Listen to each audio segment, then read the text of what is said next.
কিন্তু হয়ে গেছে, খুব সুন্দরভাবে ভেজে নিয়েছি। আর এই বেগুন দিয়ে কিন্তু রসাটা করবে।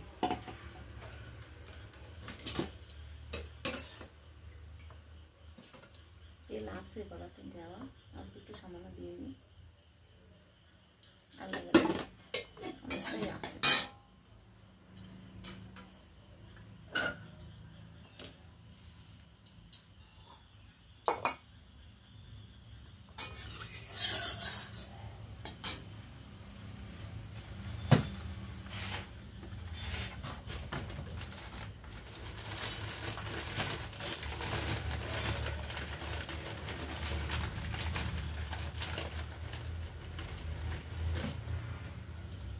তেজপাতা,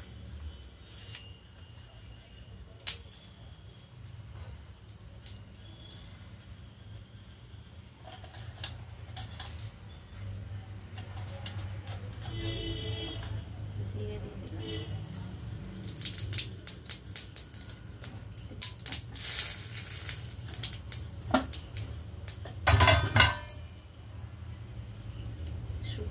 শুকনো লঙ্কা কিন্তু একটু ফাটিয়ে দেবেন আপনারা, গোটা দেবেন না, কেননা এর ভিতরে একটা গ্যাস থাকে, বৃষ্টির দিনের লঙ্কা তো তেলে দিলে ফুটে উঠতে পারে।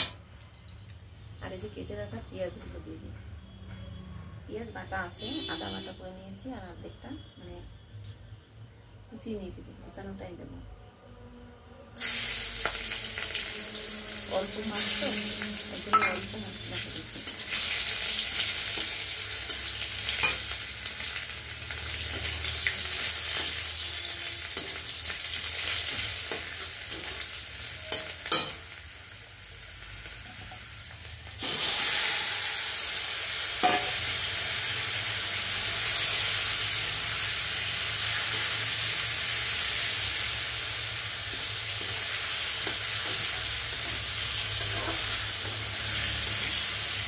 সবসময় তো আলু দিয়ে ধরেন এমনি আলু ছাড়া বেগুন দিয়ে অনেকদিন করিনি মাছের রসাটা, তাই করলাম আর কি।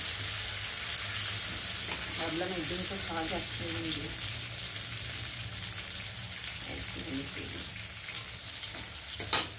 আর এই মশলাটা গুলিয়ে নিচ্ছে।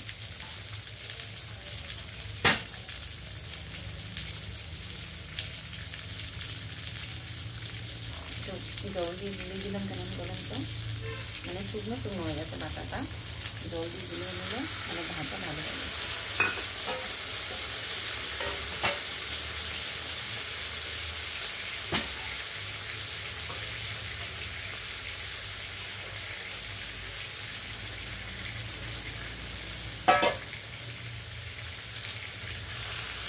বাকি মশলার জলটাও দিয়ে দিলাম।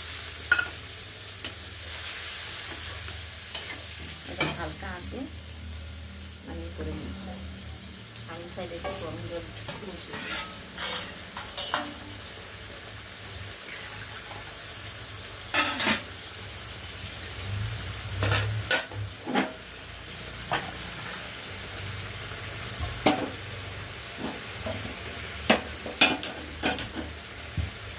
হালকা গরম জল বসিয়ে দিলাম।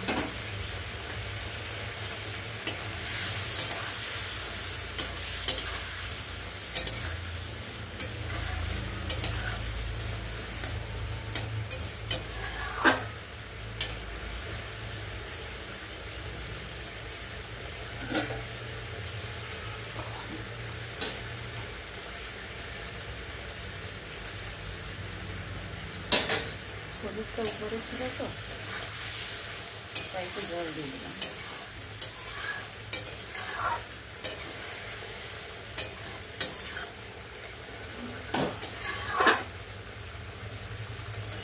আমি জানি না আমার ভিডিওগুলো আপনাদের কীরকম লাগে, জানি না, যদি খারাপ লাগে তাও একটু কমেন্টের মাধ্যমে জানাবেন, আর ভালো লাগলেও কমেন্টের মাধ্যমে একটু জানাবেন।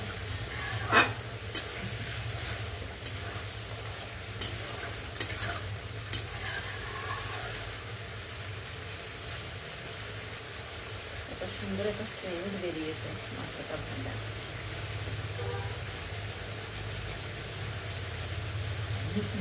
আমার ঠাকুমা দেখতাম এরকম গন্ধ করতে সেন্ট আছে কিনা।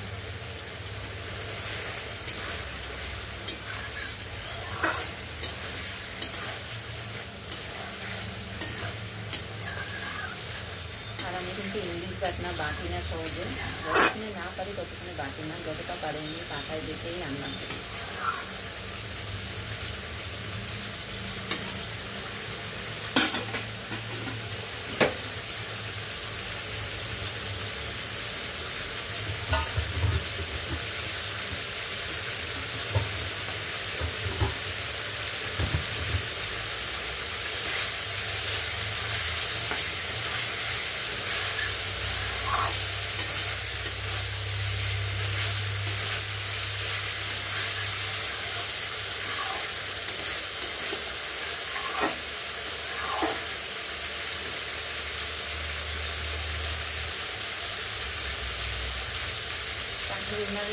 উনানে হলে কি হয় বলেন তো, মানে সব দিক দিয়ে জালটা পায়, আর রান্না তো মানে তাড়াতাড়ি হয়, আর হচ্ছে গিয়ে খেতে টেস্টও খুব সুন্দর সুস্বাদু হয় কাঠের উনানের রান্না।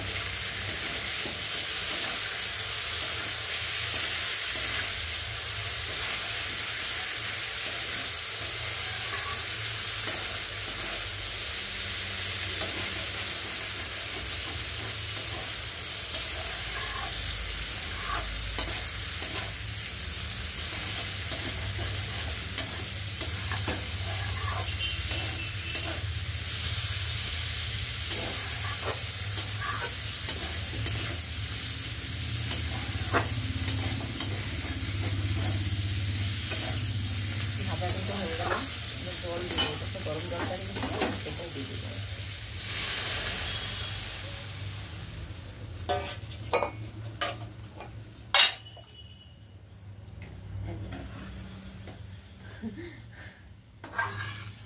বেগুন ডোবে না, সেই গল্প তো সবাই জানেন, আর কি বলবো আপনাদের।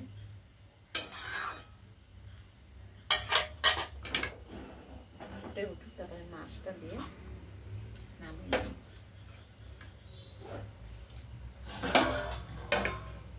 একটু ঢাকা থাক, কিছু পড়তে পারি উপর থেকে, ওই জন্য আধা ঢাকা করে দিলাম।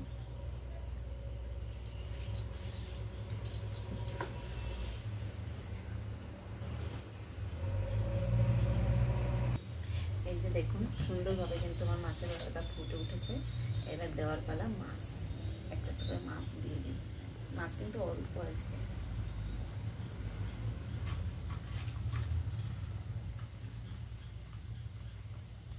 এই যে টেনশনে কোন